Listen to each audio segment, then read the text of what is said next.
something funny occurred to me. Every thumbnail I have, I'm not smiling. I never smile. I'm like... So I am going to attempt a smile for the thumbnail.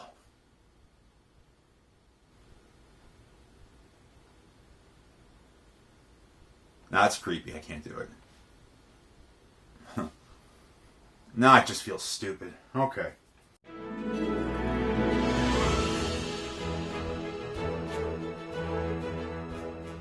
Hi, I'm Keith, and welcome to week 20 of my weekly fitness vlog, Up the Peak.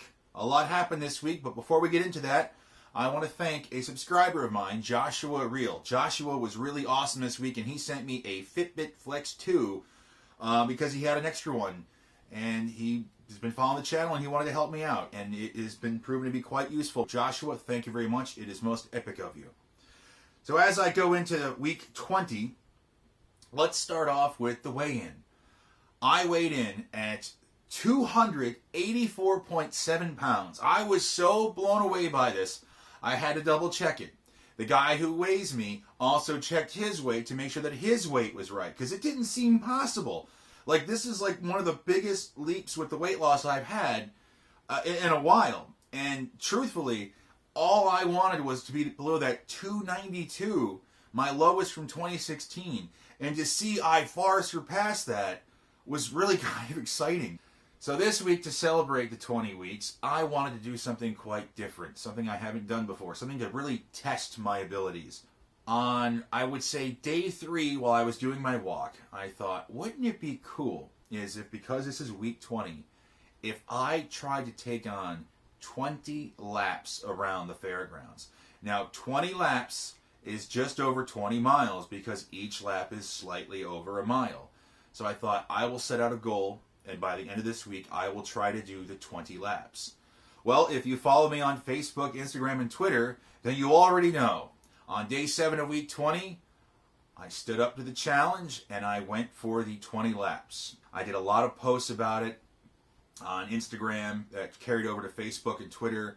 So if you want to see some of the posts that I did, I'm going to put a link in below for my Instagram account and my Twitter account.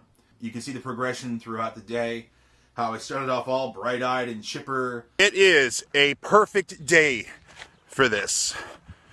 Can't beat it. And by the end of it, I was really dragging. You know, there was a part of me that thought that lap 20 might be a little bit easier because it was the last lap and I get that, you know, that second, third win, whatever you want to call it. No, I was wrong. This friggin' hurts. I do want to thank some people that were very helpful on that day.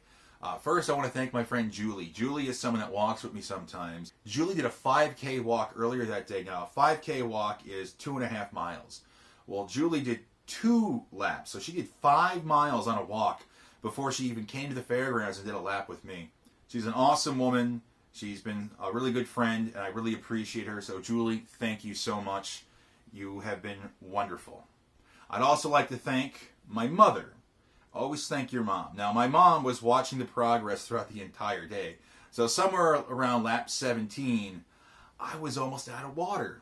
My mother then called my sister. My sister and my brother-in-law came down to the fairgrounds and dropped off some more water with me. So it kind of helped push me through to the end. But a very big thank you goes to my military friend, Tony Morgan. While I was really dragging towards the end there, the last few miles, Tony sent me this text with this quote in it. It said, "Slow is smooth, smooth is fast, take it one step at a time." And I would repeat this over and over again while I powered through the 20-mile walk. On the walk itself, I did have plenty of snacks. I brought a bunch of granola bars, I brought some trail mix. So all in all, I'd say I probably took in like almost 900 calories on just the walk. Before the walk, I had my bowl of oatmeal, but I also had some extra granola bars too. So I probably had a good like 400 calories in me before I even got to that track. So I was ready for it. I brought the sunscreen, I brought the water, I brought the phone, I brought the headphones with the MP3 player. After I finished the 20-mile walk today and I got home, I was so wiped out. I feel like I was going to throw up. I feel like I was going to pass out. I got to the couch just in time. Everything around me kind of started getting all funky and bright, and I thought, oh man, I'm about to go. And I had the shivers for a little while. I had to wrap up in a blanket.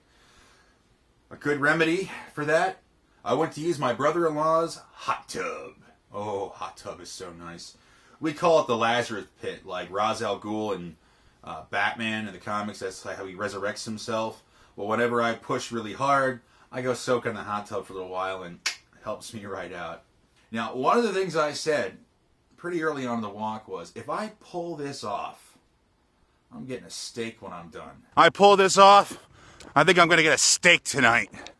Well, I pulled it off, so I went and got my steak. I went to a local restaurant, Danny's Restaurant. One of the owners there, Leo Hannon, someone that's been following me on social media with the fitness journey, who has been a very great supporter, treated me to my most epic steak dinner. Leo said, Keith, consider Danny's a sponsor in your fitness journey. So Leo, the steak was delicious. I want to show some people. Here's a photo of the steak. Now here's the after photo. As you can see from the after photo, I devoured the entire steak in that delicious loaded baked potato. However, sadly, there wasn't any room for the broccoli. I think if there was any day for me to skip broccoli, this would be that day. I burned so many calories today.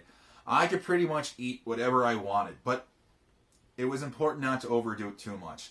Before I ate my delicious meal at Danny's today, Leo came and sat with me for a few minutes, and we talked about some things. And one of the things Leo asked me was, has the vlog helped to keep me motivated? And it really has. Now, I've had people tell me that I've inspired them with this journey of mine.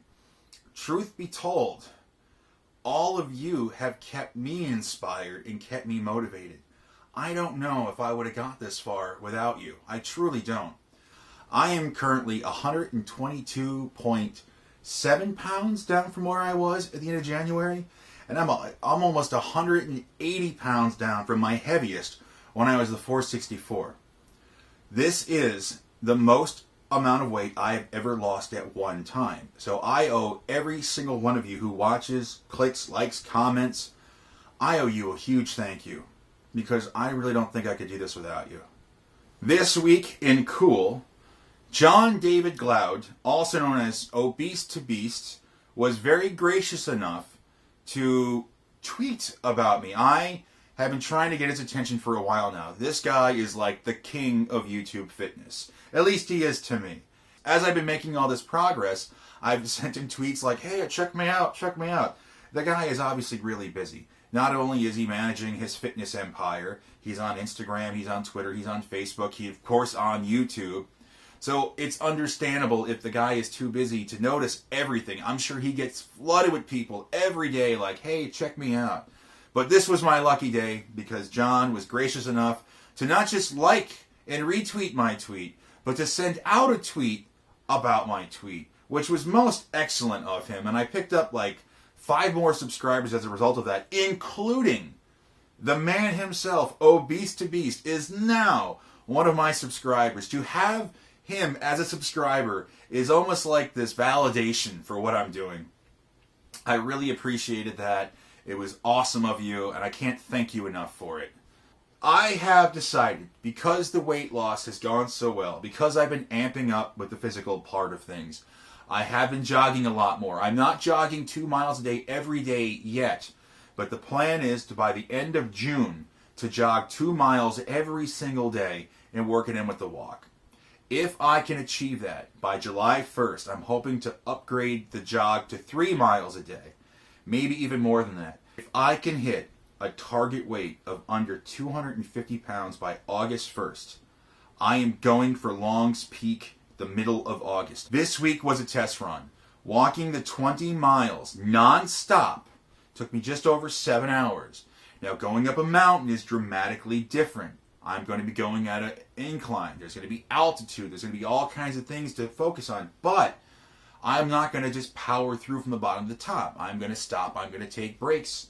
And as long as I get to that top within a decent time, going down won't be nearly as difficult. So if I can hit under 250 by August 1st, I'm going for Long's Peak. We'll see how it goes with that. We are currently at 131 subscribers, So to my new subscribers, welcome aboard. Thank you for subscribing.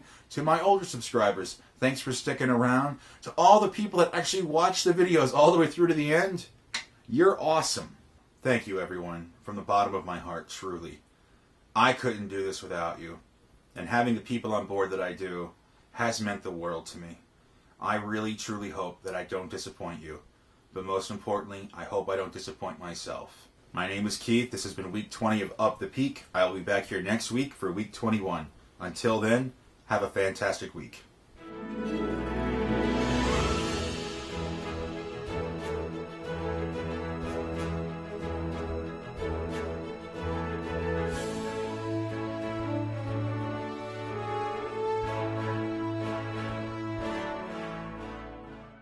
Ra's al Ghul. It's Ra's al Ghul, not Roz. Roz. I don't know. I've heard it different ways. Tomato, tomato. Who cares? Alright. I'm tired. I gotta go to bed.